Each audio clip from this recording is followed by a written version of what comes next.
Hello everybody, this video is going to be what I read in the month of May, or rather what I did not finish in the month of May. There was a ton of books that I wanted to finish and that I started, but I didn't actually get completed. Night by Eli Wiesel.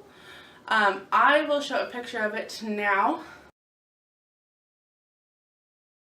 And that one is like this mercifully short. Not really, but it's a book about a boy around the age of 12 that goes to Auschwitz. He went on to the other concentration camp, and it's his story. It's a story about how he was separated from his mother and sister, and basically how he and his father survived this horrific time period. It is an autobiography or memoir or whatever it would be, and it's very powerful. He is a Jew, and it's kind of his story. He starts out being so devout and wanting to know more and wanting to, get deeper and deeper and deeper, and then this happens, and then he starts questioning a lot of things and trying to understand it all. So you've got that story in it, also what's going on with everybody. It's hard to read, but it wasn't so hard as some of the other ones, some of the other World War II books that just get too graphic and detailed to the point where you're like, I want to understand more, but I can't. And yes, World War II should be that way. We shouldn't be desensitized to it, but there comes a time when I just can't, and I don't want to become desensitized to it. In that sense of reading it and then not really appreciating isn't the right word, but reading it and just forcing myself through it so much that what was horrific doesn't stay horrific. I hope that makes sense, but this was really well done. It did have some language in it. I will try to leave my Goodreads account linked down below if I remember, because I write all the details and other things right after I finish the book, so that everything is kind of fresh on my mind before I move on, and you can check it out there. The second book that I finished, and I told you that I was almost done with it last month, was The Help, and that is it is a really long book. I didn't actually read it. I did the audio version of it, and the people that are narrating it was 3 or 4 different four different actor or narrators, and they did a fabulous job. The gal that played Minnie in the movie is actually the one that reads Minnie's part in the audiobook, and that was just so neat to me. There's a lot more details in the book, like backstories, than there was in the movie. Spoiler alert, if you've seen the movie and have read the book, or vice versa, or somewhere around that, in the movie they beautifully did this one scene where the gal that Minnie works for, and this is like Celia, she basically has another miscarriage, and then you learn that all these rose bushes, this is in the movie, that she's been planting basically represents all these babies she's passed. And they don't actually show that in the book, and what they did show in the book, I really think the movie did a better job just making it powerful. And so that was something that was really neat. The other thing that, again, was really neat was, or not really neat, but I kind of wanted to warn you because this was a weird scene. But, again, it was Celia and Minnie. They look out the window one day, and there's a naked man in their front yard. I don't remember this being in the movie at all. I really don't. And so if they left that out, fantastic. If they didn't, I must have blocked it from my mind or did something. But there's a naked man in the yard, and basically he's like holding on to everything and scaring them, and they're trying to figure out how to get the police there, and they call the police, but they're out in the boonies, and he's just like chasing them, and he hurts Minnie, and in the end Celia kind of saves Minnie, which is like a turning point for Minnie, because again, remember, she's so leery of, the white and black barriers. So that was kind of like, that's an interesting thing. I could have totally done without it. But again, it was that point for Minnie where she's starting to loosen or soften up. I don't know how to put it. Anyway, so again, it was a fantastic story. I would like to read that one again. The other book I finished was The Kindness Challenge by Shanti Feldhahn.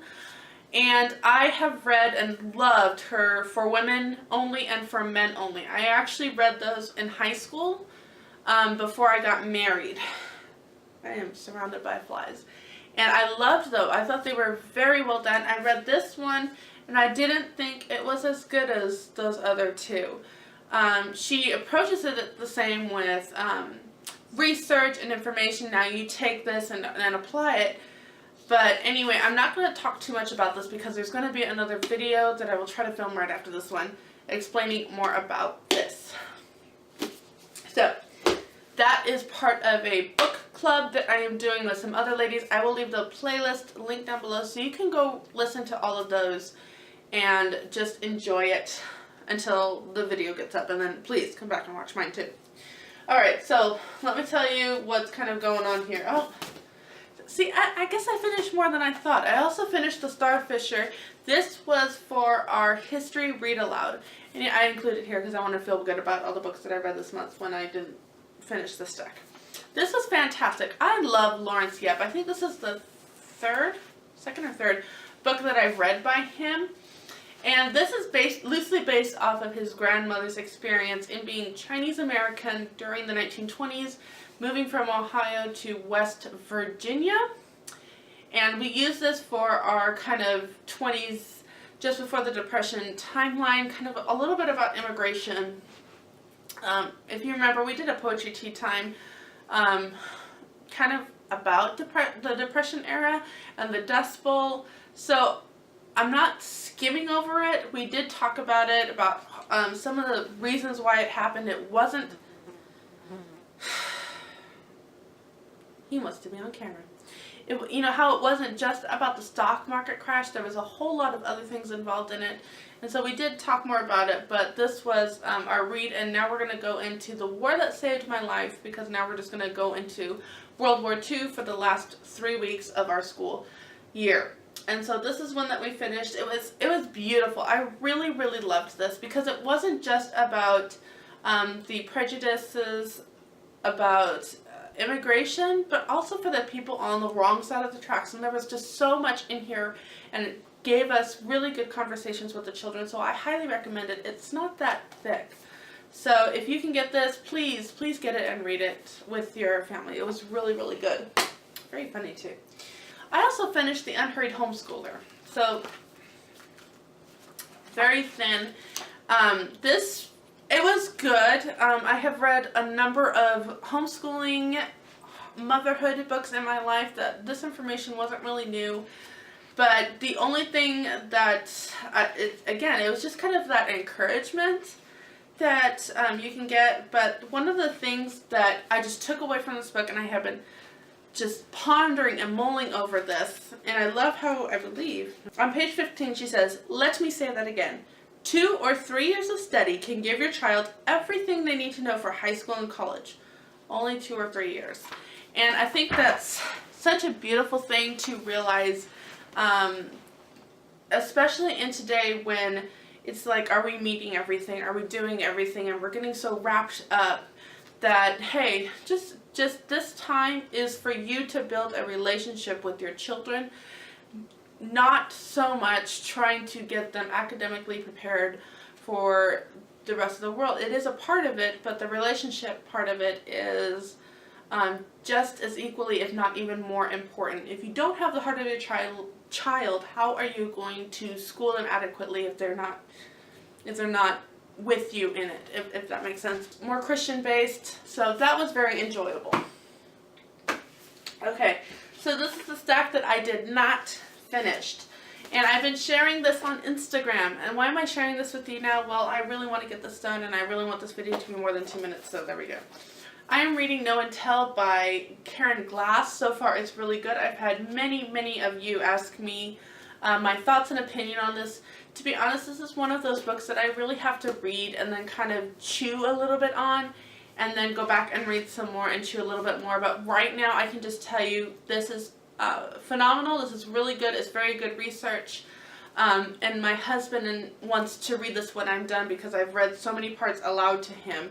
So is it teaching me anything new? Yes. I feel like I am very well knowledgeable in a lot of the reasoning and the research and all that behind a Charlotte Mason education, and I still was taking away a lot, and some of it was like, okay, this was put the way I've been trying to tell people for so long. Why didn't I think of putting it that way? For my classics challenge, Read the Classics, I am doing All Is Quiet on the Western Front, and I'm trying to do this while the kids are awake, and it's not working. This is a great book. I'm really, really enjoying it. But what I did was I signed up for Amazon Audible. I have a free month trial and 2 audiobooks that I can request. So I actually got the audiobook on audible.com for my month trial, and I'm going to listen to it. And I think that will actually, I think I'm going to actually get more than that than trying to read it. But this is a German soldier in World War I. And it's really, really good.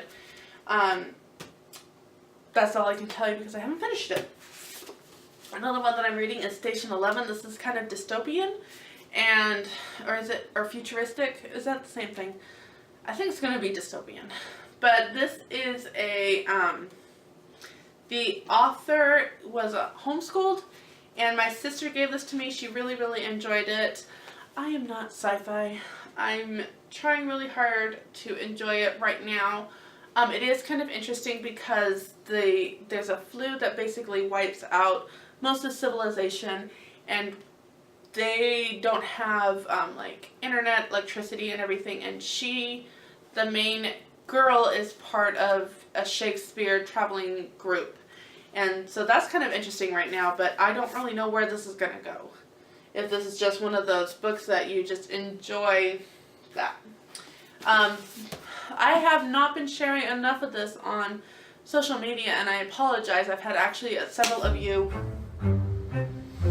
This fly is trying to test my patience. Yeah, you.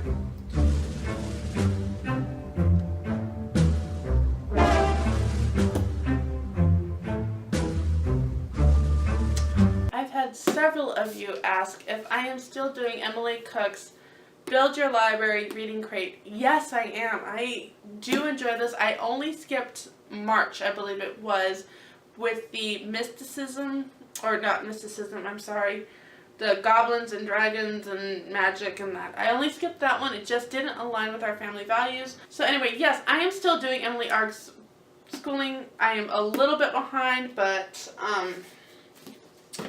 I am not ready to just be done with that.